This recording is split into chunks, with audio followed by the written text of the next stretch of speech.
So today we're actually going to dive into PubMed, but it's really nice because if you're searching Ovid Medline or PubMed, they're actually searching the same database. It's just a different interface is all. So you're getting the same rich, amazing information. It might just look a little different on your screen than Ovid may, and that's totally okay. So PubMed is actually my favorite database just because it is so broad, and I think it's pretty user-friendly. You can almost treat it like Google, which is very nice.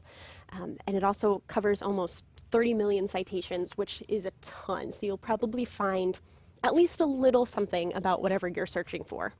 The other really great thing about PubMed is that it's freely available for anyone to search. It's run by the National Library of Medicine through the National Institute of Health.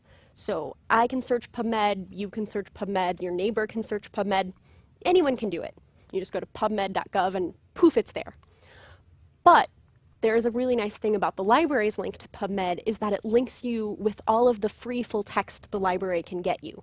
So not only are you getting a ton of results, but you also are probably getting a lot more full text options if you use the library link. So you're always looking for this little O-Tool, OU-Tulsa lib, but I will show you how to get there from the library website. I will not make you memorize that. That is awful. But just a little bit more about PubMed before we go there, but here's a little screenshot of the homepage. PubMed is actually indexed with medical subject headings. So all of Medline, it's the National Library of Medicine's controlled vocabulary for indexing biomedical literature. And all of the terms are arranged in a hierarchical structure, so it's kind of like a tree. So there are really, really broad categories. Like if you look down here at the very bottom of the screen, we have a really broad technology and food and beverages category. And somehow in there we have information centers, and then libraries is even a smaller subset of that, and then medical libraries. And then of course you can also just look for the National Library of Medicine very specifically.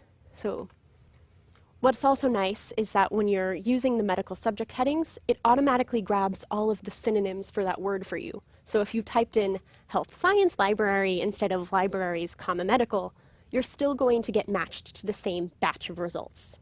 So it's kind of like if Twitter standardized their hashtags, if you searched for cats, hashtag kittens, hashtag Catterday, whatever, it would all end up in the same place. And so that's what mesh terms have done, but for biomedical literature. Any questions about that? Is that kind of clear? Okay, good, because that's one of the weirder things to grasp, I think, about PubMed. So we'll go ahead and dive into PubMed. So if you go back to the library homepage, under that nice community medicine tab, we'll scroll down. These are in alphabetical order, so sorry you have to scroll just a little bit, but you can always bookmark this link too if this is too much scrolling for you, not a problem. So we'll just click on PubMed, and then we're here on the homepage. So if you think back, we had our PICO before, right? Our stress, residence, exercise, and mindfulness. So we'll go ahead and we'll just try a search first, and then we'll play with it later. So we have residence, stress, exercise, mindfulness. Also, apologies in advance, I'm terrible at spelling, so if I spell anything wrong, sorry. We're searching, okay. So it was really easy, right? We just typed in 4 words like it was Google, we hit enter, poof, we have results. But unfortunately, we only found 3 results, which is kind of sad, but that's okay. We will fix that. So PubMed is really nice, and then it gives you this little search details box over here on the right, which lets you see what PubMed is doing with those 4 words that we typed in. So if you click on See More, you can actually see how PubMed is translating our keywords into the way that PubMed is searching for our things. So if you see residence is being searched with this tag of all fields. So that means PubMed is looking for the word residence in the abstract, in the title of the article, in the journal titles, through author name, all of that good stuff. It's looking for any mention of the word residence. And then you see with stress, it's actually finding, apparently there's a journal that's called stress. So it's looking for that journal, or just stress as a keyword again, like we did with residence.